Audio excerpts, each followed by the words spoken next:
Nah, kemudian yang berikut adalah penyihir dan santet. Ya, dalam Alkitab mengatakan penyihir. Ya, mungkin bahasa sekarang ya sama dengan santet. Ya, jadi mempengaruhi hidup orang lain dari jarak jauh ya untuk hal-hal yang buruk. Ya, misalnya menimbulkan penyakit atau bahkan kematian.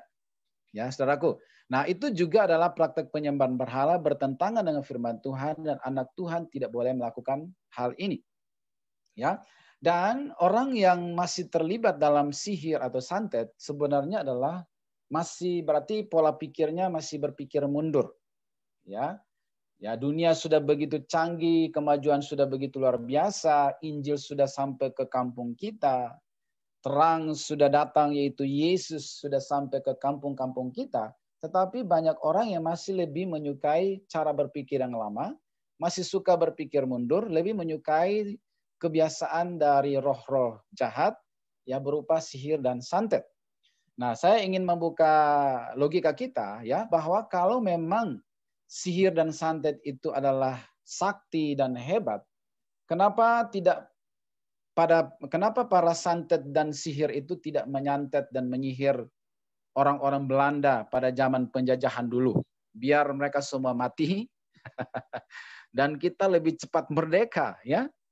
Kita dijajah itu 3,5 abad, 360 tahun lamanya minta ampun.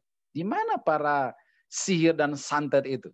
Kenapa lah nggak dibaca sihir-sihir santet itu? Santetlah semua orang Belanda itu biar mati semua. Tentara-tentara Belanda itu biar cepat kita deklarasikan kemerdekaan kita dan bebaslah kita dari kemerdekaan berkat sihir dan santet.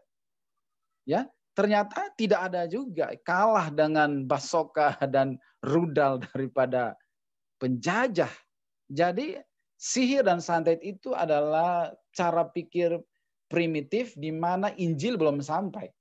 Kalau Injil belum sampai di sebuah daerah, mungkin masih bisa kita terima karena nggak ada yang dia sembah, nggak tahu Tuhan, ya oke lah.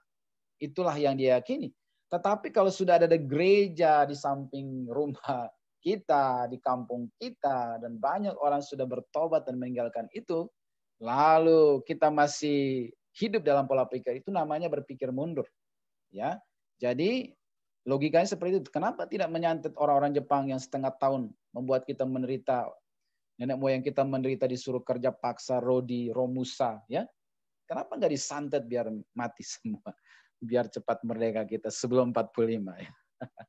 Ya, jadi itu adalah logikanya seperti itu ya. Jadi saudara sebagai mahasiswa harus punya wawasan yang luas, cara pikir yang lebih maju, sehingga saya harap kalian menjadi agent of change, agen-agen perubahan di kampung halaman saudara.